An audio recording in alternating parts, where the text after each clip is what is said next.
എപ്പോഴും മറ്റേ ലഞ്ച് ബോക്സിൻ്റെ വീഡിയോ ചെയ്യുമ്പോഴത്തേക്കും റൈസിനെ പറ്റി പറയാറില്ല. നല്ല റൈസാണ്, ഞാൻ ഇന്ന റൈസായിട്ട് ജയാരിയാണ് അല്ലെങ്കിൽ സുരേഖ അങ്ങനെ പറയുന്നത് എപ്പോഴും നമ്മുടെ കുട്ടനാട് റൈസിനെ പറ്റിയും പറയുമായിരുന്നല്ലോ. അപ്പോൾ ഈ റൈസ് ശരിക്കും പറഞ്ഞാൽ ഒരു ഫാക്ടറിയിൽ നിന്ന് വാങ്ങിക്കുന്നതാണ്. അത്യാവശ്യം നല്ലതായിട്ടാണ് എനിക്ക് എപ്പോഴും തോന്നിയിരിക്കുന്നത്.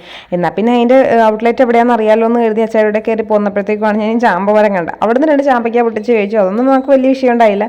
ഇങ്ങോട്ട് മാറി വീഡിയോ എടുത്തപ്പോഴത്തേക്ക് നമ്മുടെ അവിടുത്തെ സെക്യൂരിറ്റി ചേട്ടൻ എടുത്ത് പറഞ്ഞത് ഇവിടെ വീഡിയോ എടുക്കാൻ പറ്റില്ല കേട്ടോ എന്ന് പറഞ്ഞു. എന്നാൽ പിന്നെ അയ്യോ അതെന്താണെന്ന് വെച്ചപ്പോഴത്തേക്കും എടുക്കാൻ വെള്ളമെന്ന് പറഞ്ഞു. ഞാൻ പിന്നെ ഓക്കെ ശരിയെന്ന് പറഞ്ഞുകൊണ്ട് മാറുന്നു. പിന്നെ നമ്മൾ വാങ്ങി വെച്ചിരിക്കുന്ന കുറച്ച് അരിയുണ്ട്. അപ്പോൾ അമ്പലത്തിലോട്ടും പിന്നെ നമ്മുടെ വീട്ടിലോട്ടേക്കുള്ള ആവശ്യത്തിന് വാങ്ങിച്ച് അരി എടുത്തിട്ട് കാറിലോട്ട് വയ്ക്കുന്ന അത് ജസ്റ്റ് ഒരു വീഡിയോ എടുത്തു. അതിന് ശേഷം കാറിനകത്തിരുന്ന് കാറ് റിവേഴ്സ് എടുക്കുന്നതിൻ്റെ വീഡിയോ ഒക്കെ ആയിട്ട് ഈ എടുത്ത് വെച്ചിരിക്കുന്നത്. അപ്പോൾ ഫാക്ടറിയുടെ വീഡിയോ ഞാൻ എടുക്കാൻ ഉദ്ദേശിച്ചിട്ടേ ഉണ്ടായില്ല. അപ്പോൾ ജസ്റ്റ് ആ ഫോണിൽ കാറ് റിവേഴ്സ് എടുത്തപ്പോഴത്തേക്കും ജസ്റ്റ് ആ ഫോണിൽ വന്ന് ഇത് മാത്രമേ ഉള്ളൂ. പിന്നെ അരി ബാഗ് നമ്മുടെ ബാക്ക് സീറ്റിൽ എല്ലാം കൂടി വാരി വെച്ചിരിക്കുന്നതും കൂടി കാണിച്ചേക്കാമെന്ന് കരുതി എടുത്തപ്പോഴത്തേക്കും ആ റൈസ് മില്ലിൻ്റെ പേരും ആ ഫാക്ടറിയുടെ ഫ്രണ്ടും ഒക്കെ ഒന്ന് കിട്ടിപ്പോയതാണുള്ളത്. എൻ്റെ കുറ്റമല്ല കേട്ടോ, കാരണം കണ്ടത് ആ റൈസ് മില്ലിൻ്റെയൊക്കെ പേര് ഞാൻ ആ വണ്ടിയുടെ ബാക്ക് എടുത്തപ്പോൾ ആ ഫോണിൽ അങ്ങനെ ആയിപ്പോയതാണേ. അപ്പോൾ ഇത് ഇങ്ങനെ വന്നിട്ടുണ്ടെങ്കിൽ നമ്മുടെ ഷോപ്പിൻ്റെ, അതായത് ഈ ഷോപ്പിൻ്റെ സൈഡിൽ കൂടി അങ്ങോട്ട് വന്നിട്ടുണ്ടെങ്കിൽ വെച്ചൂരുന്ന് ഇതാണ് റൈസ് മില്ല്. അവിടെ വന്നാൽ നിങ്ങൾക്ക് ഈ അരി കിട്ടും കേട്ടോ.